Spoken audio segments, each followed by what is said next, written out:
Hello, Thomas. Hello, Thanks Mark. for joining me How are you? today. Thank you very much for inviting me. For those who won't have connected with Tamas before, is probably Thomas hasn't been on my podcast before. We connected quite recently, actually, didn't we, Thomas? On LinkedIn in the community we're a part of, and I immediately thought we're in a similar area. We're working on a similar focus and help people in a similar way, but with different practices, with different methodologies. So I thought it'd be interesting to do a podcast with Thomas today on stress and anxiety, which is, let's be honest, if you're a high achiever, you're building a business, you're leading a team in a corporate environment, or whatever that means for you, even in daily life, if you've got a family, stress is there in the background, and it's a massive problem in our society in the West. Now, there are many practices out there that can help us deal with that, but we're going to talk about how we can actually integrate them into our daily lives, which is the important thing when we're so busy. We've got very little time on our hands. How do we make time for these kind of practices? Tamas, in particular, focuses on qigong, as he corrected me, the correct naming, which hopefully we can dive into. EFT as well, which is something I've tried in the past. But first of all, Tamas, I'd love to hear a bit more about your story. Like, what's your particular journey to these practices, and how have they helped you up to now in your life? Thank you very much, Mark. I think everybody can relate to this topic called stress because we all experience it throughout our life. The only question is, can we do anything about it? How can we make it more manageable? How cannot it destroy our life and life experience? You know what? I would like to start back in my childhood. As I haven't been in anybody else's shoes, but I had a troublesome mind, and I had a really stressful childhood. My father had a relationship with alcohol, and I didn't really receive as a son, as a child, that attention, that connection with him. He had his healing journey to do, but for me, for a child, I missed him so much. And I lived my life in general anxiety throughout my life. I wouldn't say I didn't fit in because, yeah, I was likable, talkable. I was a smiley child. I was active as well because loads of tension was running inside of me. So I was involved with sports all the time and activities. But inside, I really didn't enjoy being me. And I was looking to find a way out. I tried to fit in, but it didn't work. I started to learn English at the age of 26. I came to the UK at the age of 27. And it was 23 years ago. I'm still here. Changed my environment because, as many people say, environment dictates performance. And I had to upgrade it just to give the opportunity to myself to become better. And stress was there all the time. But when it hit hard, it was when COVID came, 2020. Right. Everything came in big package. My company, I used to work as a conference services manager for 9 years in the city of London, decided not to reopen the venue. So I lost my job, I lost my income. My ex-wife decided to walk out and had enough of our relationship. She decided to take some of my savings, and she decided to take my son. So I was left in the family home completely alone. My drinking buddies disappeared when I wasn't such a good company anymore. And it was really challenging alone. So that is when stress was so high. I didn't find any other way, just reaching out, find a way for somebody to help me because I couldn't manage it. I never had such a load of stress in my life. And NHS, unfortunately, full of good intentions, and we are grateful for the NHS, but they are just overworked, a little bit out of date in some areas, really useful, really support the NHS, but they cannot handle the amount of stress and anxiety that is out there. Yes. When I called them, they said, here is the pill. I said, no, thank you. I do not need something that pushes down or dealing with the symptom. I would like to deal with the root cause. How can I survive without pills when I experience such a stressful events in my life. And I said, there is a wait list for a CBT therapy, and that was for 10 months. And I said, what am I going to do from now till the 10 months? Then that's why I contacted you. I need help. And they didn't have an answer to that. So that's when I said, I have a reason to live. I've got my son to love. I feel it inside of me. There is something else I can deliver and offer to the world. And I started to do it my way. And slowly but surely, I met those techniques that I found beneficial. So what I teach now, only those techniques that worked for me, not those that I learned it from a book, but what I experienced, all the benefits, and I'm more than happy to share it with the world. And as you said, Mark, we do slightly different things. There is no one size fits all. We need to experiment, try, be open, courageous to try new things out. Don't give up so soon. And I guarantee that you will find what works for you the best. Wow, what a story! It's amazing. I mean, COVID was a challenge for so many people. I know people in my family passed away, my extended family, and it really tested everyone, didn't it? I was quite fortunate during that COVID period, in that my life and my work remained quite stable during that time. But I know so many people whose worlds were turned upside down during that time. It was such a profound period of change, and it tested everybody to their limits, I think. But as always, it's there's something to be gained through those really intense challenges. I guess looking back now, same as me. I mean, before that, 2012 to 2019 actually was my greatest challenge with my mental health. So I'd kind of come through it by the COVID time, and I had the practices that helped me get through that particular difficult time. But it's amazing how, if we approach it in the right way, those challenging times can be a real powerful force of evolution. I mean, you can transform yourself completely through those challenges. So it's always a way of saying, instead of going into the victim mentality, oh, it doesn't sound like you did this, but I've lost my job, I've lost my wife, my son has gone, or all of this stuff. You could have gone into victim, and it could have pulled you down into a very, very difficult place. But you took those challenges, and in the same way as I did, I used the pain and the challenges to help push me forward to evolve. Because exactly like you experienced, I went initially to the doctors when I started experiencing depression, 2012, and they don't really understand trauma at all, and they just push you towards medication. Try this one, try this one, try this one.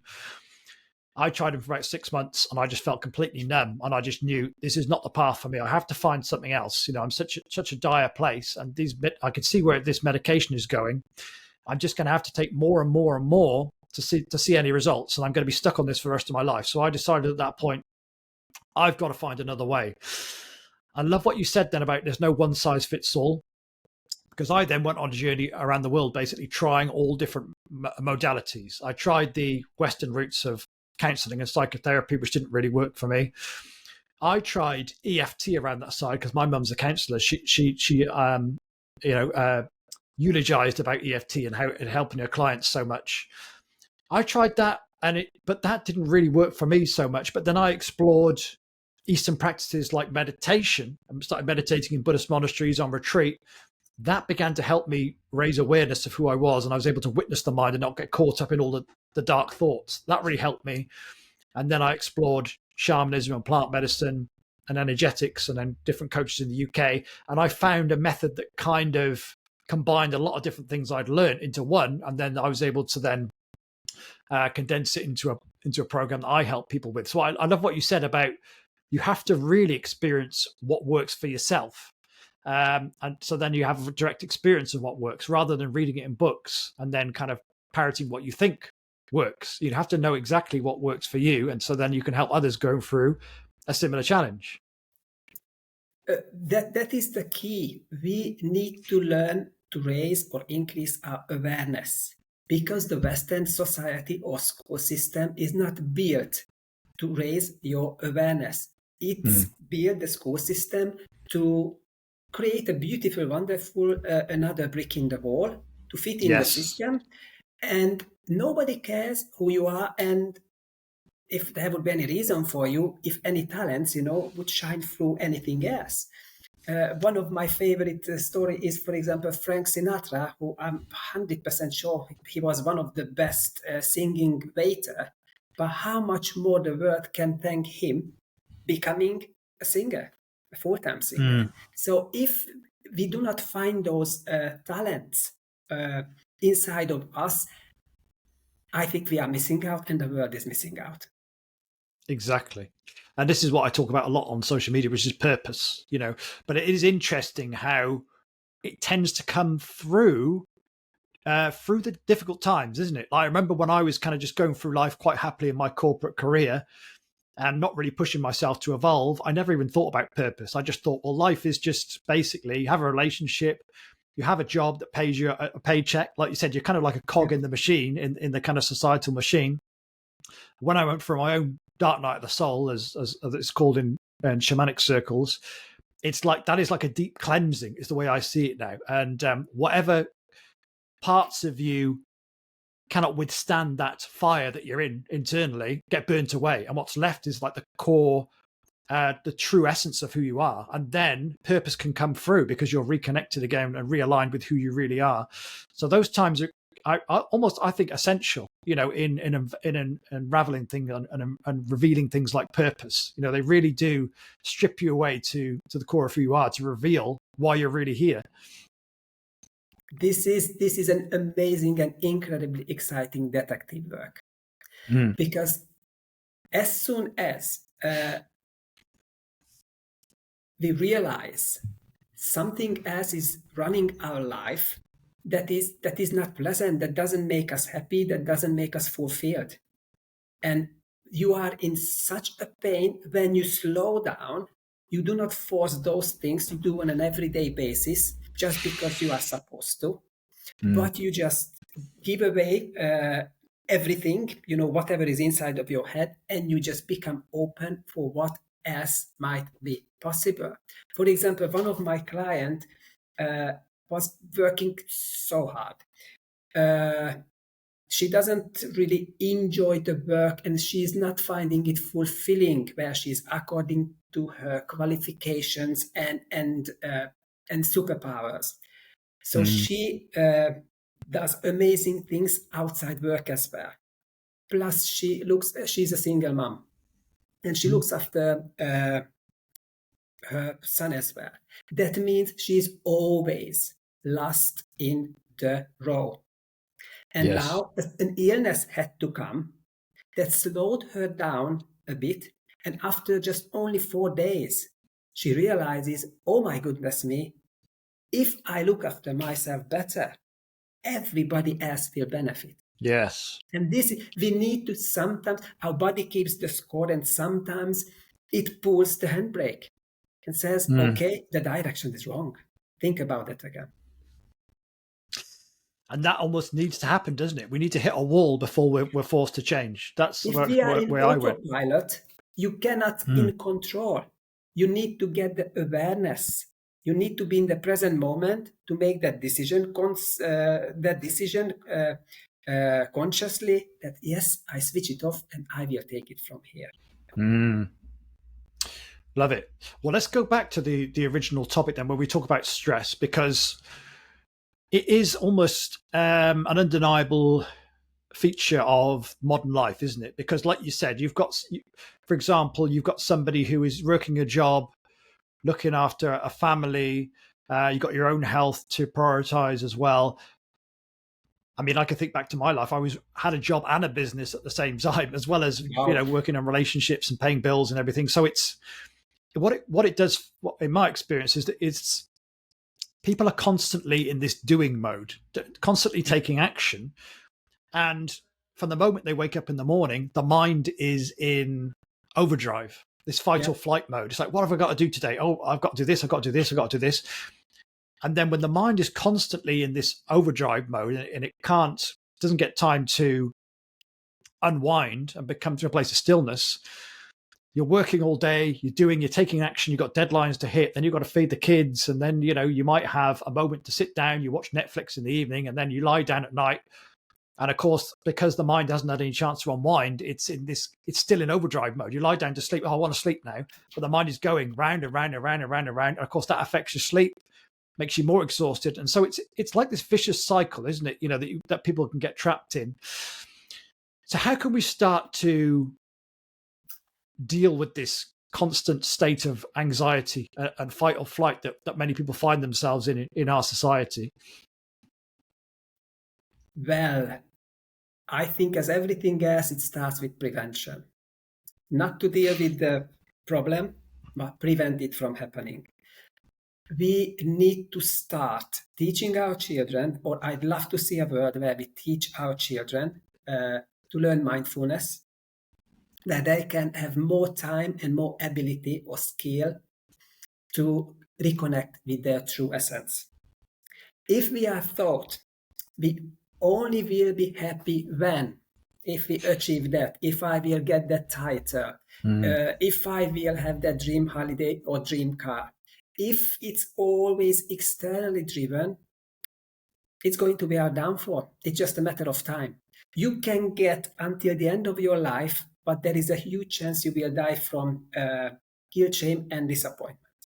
So to live a fulfilled life, you need to know who you are. What makes you feel happy? So the most important thing, firstly, I would ask, is it the right thing I'm doing, for example? Do I want to do this? Do I enjoy it? And monitor your energy. Does it increases my energy or it depletes my energy? If it depletes your energy, just think about that. If you do not recover, where will it end? If you do not put the petrol into the car, you are going nowhere. Think about that. Always check your car before you travel. Monitor That's a great your energy. way. Do more things that energizes you and eliminate those that deplete your energy, or find a different way how you do things that won't deplete your energy that much. That's a great way of looking at it. That's a great check-in, isn't it? Like if you're finding that you're coming home from work, like I did in my corporate career in advertising, and you're completely depleted and you really have no energy to do anything else apart from just sit down and watch TV, that's a sign that you're working out of alignment. Because what I found is that I would, be completely exhausted at the end of a day working in my career in advertising. But I find that I can work the same hours now in the business I do now and feel energized. I can come on a podcast like this and it energizes me. I can go on a call with my client, it energizes me. So it's actually adding to my energy as I go through the day. Now, that's not to say that I don't have days where I do feel stress. When you're in entrepreneurship, you have months that are amazing and everything's coming together and there's financial overflow, and there are days where it's a bit more restricted. That's kind of natural. And so I do think that a certain amount of stress is expected, and even a good thing, because for me, stress means that you're pushing your limits a bit. If you're not stressed, then it's an indication that you're kind of in the comfort zone a bit in life, which is not good either. So I think there is a balance to be achieved. And if you're pushing yourself to evolve and try something new, there is going to be some stress because you don't know what you're doing. You're kind of in the white belt mentality, which is a good thing. But then there's a level beyond that where it becomes toxic, and then it can deplete you, and then it has an effect on your mental health, on your relationships, on your finances. Everything is affected by that.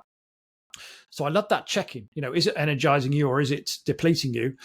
And that doesn't mean, I'm always say this to my clients, that doesn't mean you go instantly to work the next day and hand in your resignation. I'm done with this. Sometimes it's taken out of our hands, like it sounds like it was with you, where it's literally the job is gone and it's, I have to do something else. I've got no choice. But the way I recommend is keep the job for now. Keep doing your best in your job because it provides the financial support for you to build something new. What a lot of coaches will do is say, well, go in the next day, hand in your notice and start building the business. What that does is it puts you into a state of even more overwhelm and fight or flight. Yeah. And so the energy going into the business is going to be poor quality. You're going to attract the wrong people and not get great results. So it certainly just start building slowly in the background. Maybe you're spending an hour a day on building something aligned with your purpose. First of all, you've got to get clear on what your purpose is, which is really important. Then you can start building something, a personal brand, whatever that is to you. On the side, start bringing in some clients. It creates some financial overflow for you. You build a safety net. And then when the time is right, and the business is matching your salary or close enough to, you can make that step across without sending yourself into a complete panic and overwhelm. So it's that's a really important thing I discovered on my own path. It doesn't mean you have to overnight step into a life of purpose and complete, fulfillment and energy through your work. It does need to be done over a prolonged period, in my experience. Would you agree, Tamas? I do agree. And there are many, many things you mentioned, and I can resonate with. For example, I'm a qigong instructor as well, and that is the yin and yang concept. They need to be in balance. Too much yin will don't give you the power, the fire to act. And too much yang will burn you. That will lead to overwhelm and burnout. So what we need is the ideal growth is between equal amount of challenge and reward, or challenge and support. If we find that balance, we are on the right track, but we need them both. 100% agree. So I guess yin and yang, it would be like the masculine and feminine energies. So doing and being. Yeah, exactly. We'll go a bit more into qigong in a moment and about that, because I'm really interested.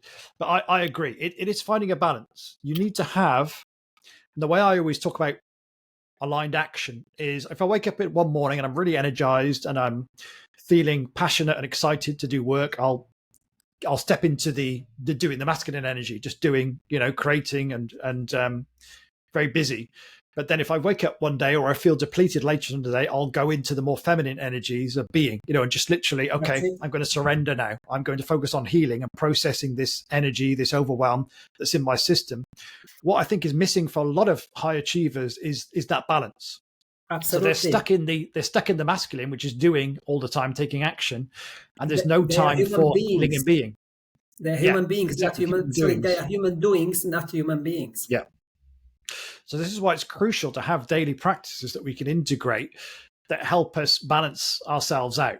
For some people it's walking in nature or, whatever it might be, but different practices, journaling, for example, I find meditation to be powerful because literally I am fully surrendering. I'm bringing mind and body to rest. And for me, healing happens when we bring mind and body to rest. That's particularly powerful if we work in community as well, as I found. When we're on our own, the system is generally still can be stuck in doing mode, thinking mode. If we've got somebody there to provide energetic support, then the system is much more likely to be able to co-regulate and relax. But I'm interested to hear more about qigong then, in detail. So what does that involve? What are the kind of practices that you do on a daily basis and help people with? Qigong was something that stuck with me when I was in my deepest emotional pit. I started to do some self-development journey and self-discovery, basically, because I had no idea who I am, what my values are, what is important to me, what do I stand for, how do I want it all to end, what legacy I want to leave behind. And while I was doing this, I was listening to audiobooks on YouTube. And in the advertisement break, there was something weird and wonderful, and that was about qigong. And that's when I started to follow the teacher and after certificate and so on, because it just grew on me. I cannot tell you how magnificent this is. It combines the feminine, the masculine, the yin and yang, the doing, the being, absolute harmony. What it does, it aligns the body, mind, and spirit. And that is what we are missing. That is the key word, alignment. If you do something, if you overdo something, you will pay the price. But if you find the balance, that is balance, I mean alignment, because we are keep changing. The balance is somewhere else all the time, but at least you are aligned. And everything is changes in life. It's just a matter of how quick you find your alignment again. And that helps us to become more receptive to our inner world, to our spirit, increase our intuition. On the other hand, it's incredibly amazing for our body because it doesn't only provide muscle gain, but also the body-mind coordination. The breath work is there. That is the bridge between mind and body. Looks after the joints, the bone health, and absolutely the full package. And that's why I love it so much. I practice it every single day. Amazing, amazing. And it brings, this is the thing that I find sometimes I'll speak to someone who just doesn't really resonate with meditation. I mean, my program's a foundation is meditation basically. And for some people, they're just not, doesn't suit them so well, you know, just kind of sitting and watching the mind. For them, that's just not something they're called to do. So something like qigong or tai chi or yoga might be a better way for them to find that stillness and balance. Absolutely. I started with meditation, self-hypnosis. It just didn't work. My mind was so overactive. I started yoga, cross-leg position sitting. I had such a bad posture. I couldn't hold that position comfortably. So I couldn't relax. I couldn't observe my mind. And that's why Qigong was the right fit for me, because that is a moving meditation. In Tai Chi, that is a younger baby of Qigong, 800 years. Right. Tai Chi, Qigong is about 4,000 or 5,000 years, originated from shamanism as well. So that is just, you mostly are in one place. You do not move anywhere, but you breathe together with your body and you can move. And that is so relaxing for my mind. I didn't have to hold that posture all the time, like in yoga, that I always refer to as, it's honestly, I love yoga, but sometimes it's just a bit stretched too far for me. Over here in Qigong, there is a rule. There is no pain, there is no pain. As soon as your body sends a signal, that's enough today, you stop or modify the exercise. Either you stop or modify. Tomorrow you will be better, you will go further, but you always go up to 80% until it doesn't hurt. Because pain is a kind of stress. Your body is trying to talk to you. And in our Western exercises, everybody is chasing personal best, 5 gram heavier lifting, running even more ultra marathons. I don't know how thankful our body for these things in the long run. One of the teachers I learned from, he learned from a teacher in China who was at the age of 106.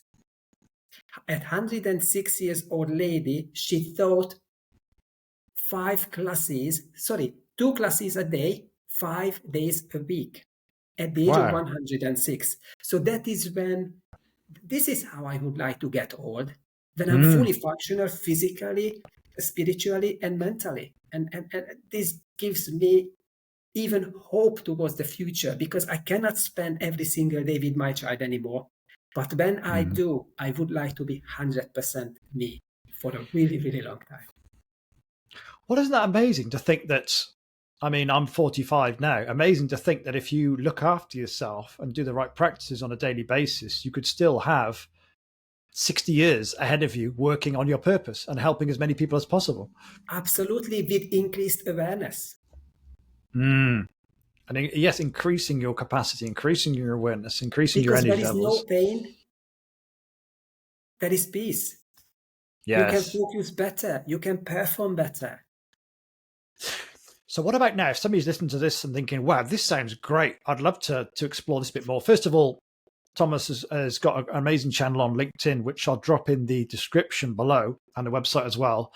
But what if somebody's sitting here now and they're like me? They spend most of the day, I mean, I do workout and meditation in the morning. I go for a walk, half an hour walk at lunchtime. But, you know, if most of the time, most of the people watching this will be like me, where they're sitting in front of a laptop most of the day, you know, and working. What are some of the kind of practical applications of qigong for a busy professional or entrepreneur who is at their screen most of the day? Qigong is a life force energy moving effortlessly in our body. So that gives us the best way of living, the best opportunities till the end of our lives.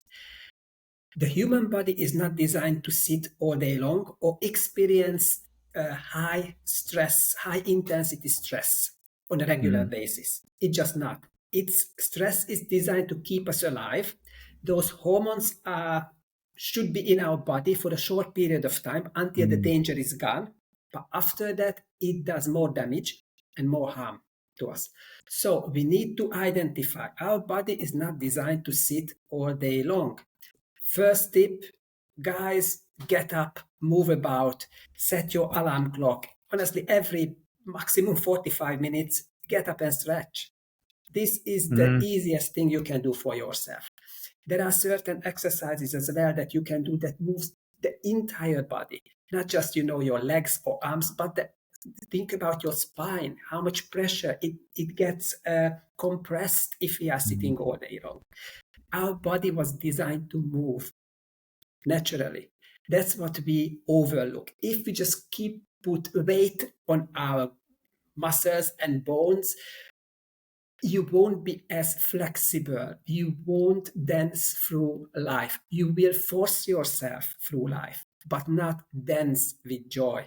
And that is it all about. Monitor your emotions, monitor your energy, and also monitor every single pain and discomfort in your body, because that is a feedback mechanism. Where is lack of chi, and there is stagnation. Where the energy flows freely, it's like a river. There is no current, no turbulence, nothing. As soon as you put an obstacle into the water, you will see the water behaves differently. That is your energy inside as well. Pain, discomfort, pay attention. As I like to say it, where is tension, pay attention. That's really interesting. It kind of aligns with what I teach, actually. I mean, I literally talk about this in one of my modules, which is the flowing stream, a clear current, which is, I think, how we come into life, with this kind of clear current of energy that comes down from the crown chakra, down the top of the head, down the energetic system, the chakra system, and then out through the root chakra at the bottom of the spine. And that's how we come in. You look at a child, look at my daughter who's 7, and yes, she has this polarity of emotions, but she's able to move through emotional experiences very quickly. For example, there was one day last week where she liked a boy in school, and she found out that he liked another girl. Oh my word, it was devastating for her. On top of that, she's an only child, and she found out one of her best friends is having a sister. Oh, a terrible day for her. And she came home. She's repressed all these emotions in school because you can't just constantly burst out crying in school. She comes home, she feels safe with us, and she just cried throughout the whole evening, because she's just releasing, emotional release. And this is, for me, what a healthy, balanced human being is, ability to just kind of process emotions. But the problem is, as adults, we get conditioned into suppressing certain parts of ourselves, suppressing anger, suppressing sadness or depression or stress or anxiety. And we're drinking to numb it, or we're watching television to avoid it, or eating food. And so we're constantly pushing away these emotions. And what I experience in my own life is these emotions don't go away. They build up and get stored in the body. And so eventually what you get is like a boulder in the stream.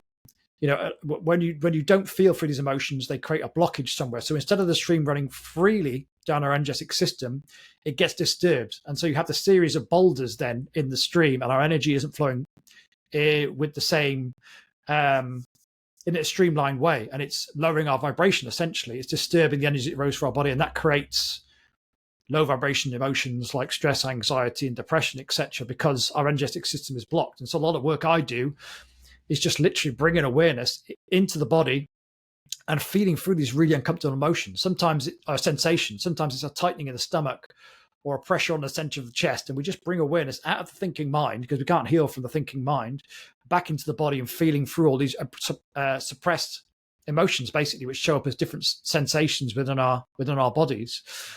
And it just kind of reminded me of that, because there is no education about that in our society, is there? There's no one in school is teaching us about how to heal ourselves and process emotions. It's just literally find a job and, retire one day, and then, maybe you'll live for a few years and that's the end. But I'm glad that this kind of teachings are coming into popular consciousness now in the West.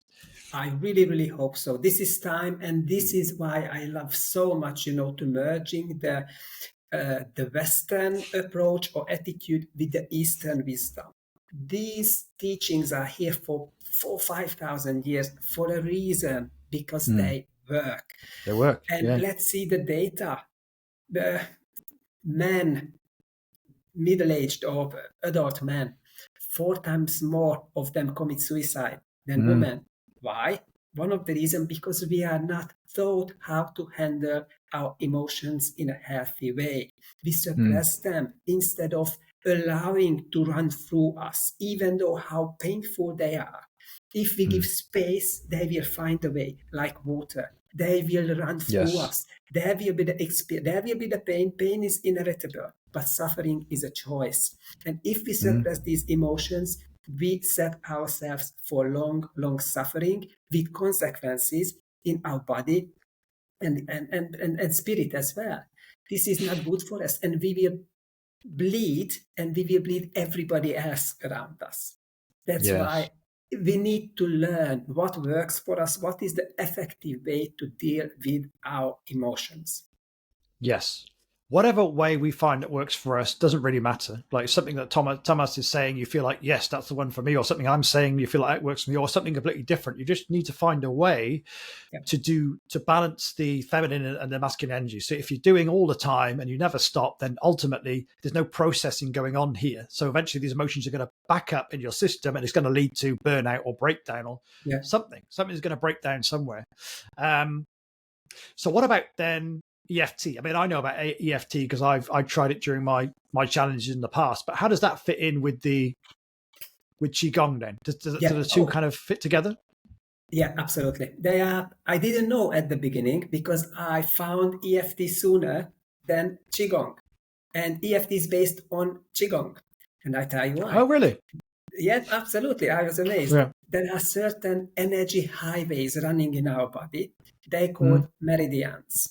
And we have certain points or energy switches called acupuncture points, that if you go to a professional traditional Chinese medicine practitioner or acupuncturist, they know exactly where to insert the needle, in which angle to activate that energy switch. Now, EFT is using certain energy switch points. So I didn't know that, but it's absolutely amazing. Different meridian lines. For example, this is the central governing these 2 points. This is the stomach point, the stomach meridian. So they are sending calming signal to the brain. If you relive the experience, what you would like to, that challenges you emotionally, if you talk about that, this is where the talking therapy part comes, the Western side. You do something that is based on the Eastern wisdom. You are tapping on certain meridian points that sends calming signal to the brain. So your brain will disconnect from the previous reaction and basically reset your attitude towards that past event. Yes, for anyone who hasn't heard that term before, it's emotional freedom technique, I think is what it's called. But I guess that's kind of a Western modern name for it. But these, like you said, these things go back a long, long way. Absolutely. Could you give us a practical example of that? I know you noticed you were tapping on certain areas there, but this might be something that someone could do during the day, I'm guessing, if they feel stress coming to the surface. Is that something you'd recommend? I recommend to try absolutely everything. And after a while, just slow down, stop doing everything, and ask yourself when you finished, does it work? Do I feel better? And if it is, please, I encourage you to do more for your own sake. So that is something, for example, that if I go through challenging life events and I do not have that much control, it helps me a little bit to send the calming signals, even though, I'm going through the scenario. I just go through the basic points. The basic points I can teach, or you can teach in minutes to anyone.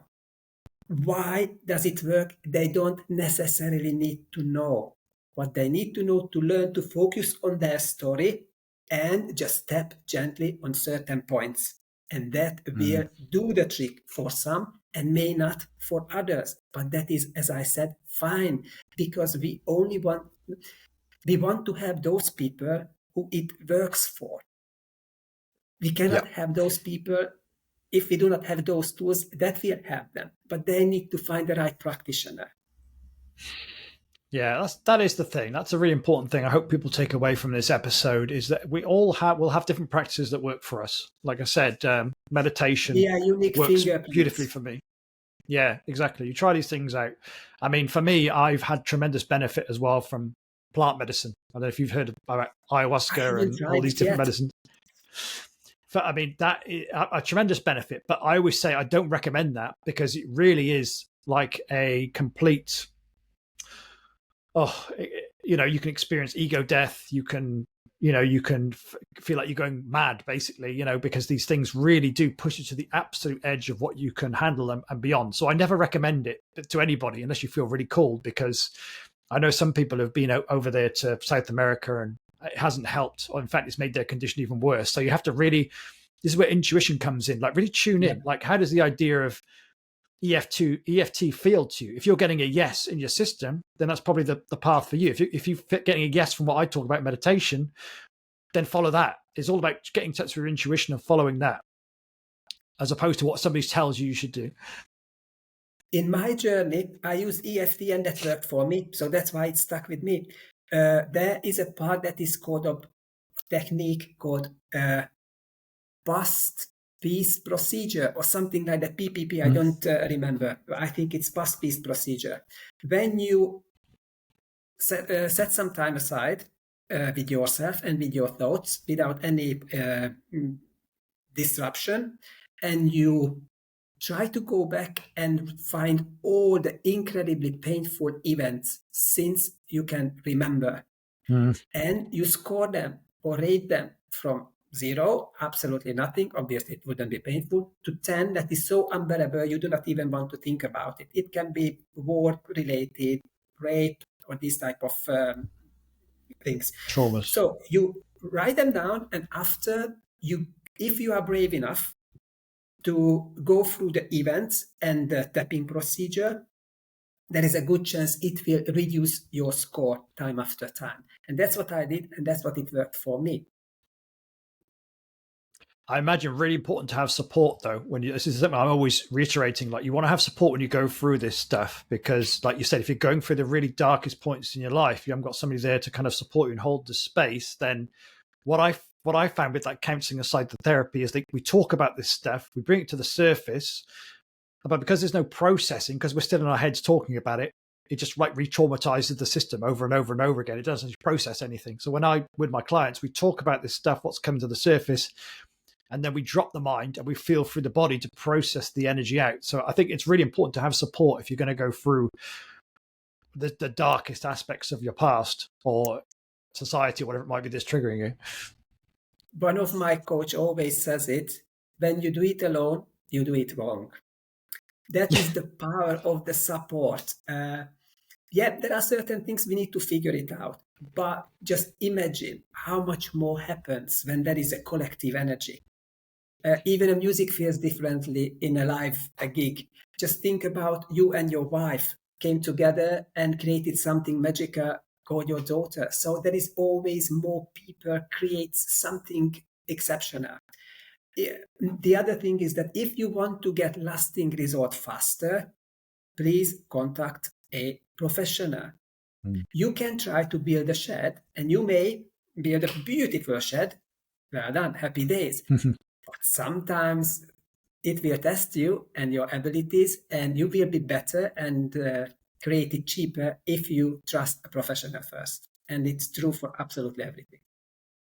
It is. I mean, the analogy I use is like you wouldn't climb Everest on your own, would you? What would happen if you tried to climb Everest on your own? You get lost at some point, take a wrong turn, fall down a ravine, and not not come back. But this is an analogy for basically for anything like that. If you want to heal yourself and you start off on your own, you've got no guide to help you. That's what will happen. You'll go around in circles. Same as if you want to build a business, for example, you try and do it on your own. I've tried this in the past. You end up going in circles and going absolutely nowhere. When you've got a guide who knows the territory, knows where they're going, you make progress so much faster and go so much further. When you've got somebody who knows who's walked the path before. And somebody might be thinking now, I'm just thinking about somebody who's an entrepreneur or a busy professional. The reason why these who's thinking, well, I'm just too busy. I've got all this stuff to do. I've got all these emails. And the reason why this stuff is crucial is because basically your career or your business is a reflection of you, more importantly, your energetic system. So any block that you're seeing in your business, for example, the wrong clients are showing up, or you're not getting enough leads, or in your career it's stalled and you can't get the next promotion, it's basically reflecting part back to you, an unhealed aspect of yourself. When I learned this for the first time, I found it incredibly empowering, because when you realize that the external is basically reflecting back the internal, in other words, you generate your reality from within. Anywhere where you're blocked in the external, the solution is not out there, trying to fix it out there. The solution is within. So if you heal the trauma that's being reflected back to you, you'll notice that all of a sudden you start getting results again in your business or your career or your finances, whatever it might be. So that's why this stuff is crucial, not only in your own well-being, but also if you want results in your career or your business as well. If we don't learn to invest time in our wellness, we will be forced to invest time in our illness. And our illness will reflect in every part of our life and relationships as well. Think about that. You mentioned previously, I was utterly in the same situation. When I used to work as a conference services manager, pleasing all the clients all day long, fix all the problems what came up and make sure they live happy and they bring back money and many referrals, returning businesses. I was good at it and it was great. But by the time I got home and I got a newborn baby in the house, I only had energy to spend a little time with my baby. And I didn't have as much energy for my wife. End result, bitter divorce. Yes, there you go. If I would have read my energy better previously, maybe, just maybe, there is a different outcome. Yeah, exactly. This is all the way you show up energetically affects everything. Like you said, it will affect your relationships, it will affect your work, it will affect your finances. Everything is tied to your own energy, your own vibration. Everything reflects your social influence, absolutely everything. Absolutely everything. So this is, we need to start with awareness. Are we happy where we are? If we are not happy where we are, what can I do to increase my energy? How can I do those things that makes me feel, I wouldn't use that makes me feel happier, because there are the coping mechanisms. Look at that way. That is sustainable and constantly increase my energy without hangover or any negative side. Well, I like what you said that, because a lot of people are striving for happiness, but happiness really, for me, well-being is not about being always happy. It's about, I would say, the ability to be with your present moment experience, and that might be happiness, it might be sadness, it might be overwhelm, it might be grief, or whatever's there. Your ability to be with the emotion and not get caught up in the mind of thinking about it, which is the suffering. So it's not necessarily optimizing for being happy all the time, although you do feel happier as you commit to these healing practices. But it's more about the confidence that comes from, okay, whatever happens in the business or the career or the relationship, I can be with what's happening within myself. And so that gives you a lot of stability and ground as you move through life's challenges. As I see it, those kind of things that excite you, needs an outcome. But when you are aligned, you just feel happy. You just feel in your element. You are more able to enjoy the present moment. You notice things that you normally wouldn't if you are a busy high performer and stuck in your head and thinking about the data, about achieving this, about the stuff issue. You need to learn to switch off, because that is not going to be the area people will talk about on your funeral or at your funeral. You need to create a person who was meant to born on this planet to do something remarkable, and that is to collect profound life experiences. Amazing. Yeah. And have a real impact with your work. You know, for a lot of people, work is a means to an end, isn't it? Just survival. But you can actually, like we come in full circle, thriving through work, you're making an impact, you're in alignment with your values and your passions, and it becomes something that gives you energy instead of depletes you, which I think a lot of people have just accepted. Oh, work, it's something that I have to do. And, you know, it'll always be there. And hopefully I can retire one day and I can get rid of it. But what if it was something that actually you loved as much as anything else in life and actually gave you vitality and energy that then spilled over and had a positive impact on the other areas of life as well? People don't believe they are allowed to be themselves. People taught from early age how to behave, what to say, when to say it, what kind of options do we have in life, what is acceptable, what is not acceptable, how we fit in. Standing out is not the best thing to do. Creativity is not always the nicest thing because it won't pay your bills. These type of stereotypes prevent us to be truly who we are. And that's what we need to learn. I just would like to ask any high performers, are you happy with where you are, how you wake up in the morning and how you go to bed? Are you happy with your energy throughout the day? Do you enjoy being yourself? How do you feel when you look into the mirror? Can you spend half an hour in a quiet room just by yourself? Or your thoughts will drive you crazy? Good question. If you say, I'm a high performer, but I'm absolutely buzzing, I love every part of my life, happy days. Unfortunately, it's not the case for most of the people. Yes. And it's beautiful to be a high performer, high achiever, you know, want to create grand things in the world, but you have to, it's even more important to prioritize your own well-being and your own energy levels, because you can't serve effectively if you're constantly depleted. So it becomes even more important the more impact you want to have and the more, you know, you want to stand into your potential. You have to spend even more time on these energetic hygiene practices, as I call them. Because you're going to be taking on more energy from the people that you're serving, people you're impacting. You know, you open yourself up to more criticism potentially. So you need to have a way to process all these different opinions and find your center, you know, as you grow. Yeah, beautiful episode, Tamas. Thanks so much for joining. We'll end it there. Hopefully people have had a lot of value. I'm sure they have. Where would you like to direct people to if they want to find out more about you? The website or LinkedIn or whatever? Where's the best place to find out more? Well, my Instagram, that is not that active, but similar to the YouTube channel, easy to remember, at Tamas, that is my name, Tamas Coach, together, at Tamas Coach. And my name is Tamas Konya, and I'm found on LinkedIn as well, and the website is tamascoach.com. Most important thing, guys, reach out. That saved my life. When there was no NHS for me, I contacted a life coach and I booked a 25 minutes free discovery session, no obligation call. That gave me such an insight, such a clarity for the future that helped me to be here and share this information. So please, please, please, we are here to help. And if you just book that call, you may walk out with nothing, but I doubt that. You will get something out of that call and it costs you nothing. But be brave and reach out. If it's Mark, happy days. If it's me, happy days. If it's somebody else, happy days. Why? Because there is world peace through inner peace. So find your inner peace, guys. Just invest in it. That's why we're here. I like what you said there. I mean, I'm sure anyone could reach out to Tamas and have a free call with him. Same as me, I offer a free alignment call, 30 minutes. We can just check in. As usual, thebuddhaspot.com.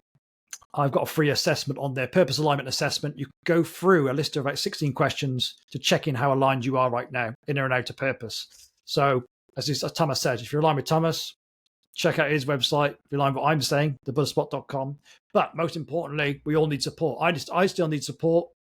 Tamas still needs support. You know, we always have more healing to do, always more work to do on ourselves. And we're much better and healthier in community, with each other. That's how human beings are at their best, I think.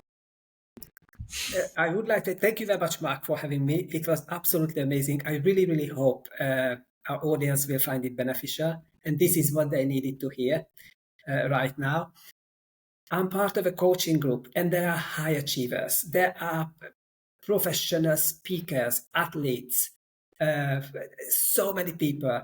And there are, for example, people who fight for money, professional fighters. UFC. But this is about the group, about growing, healing together and sharing what works for us. And that is a clear indicator there is no one size fits all.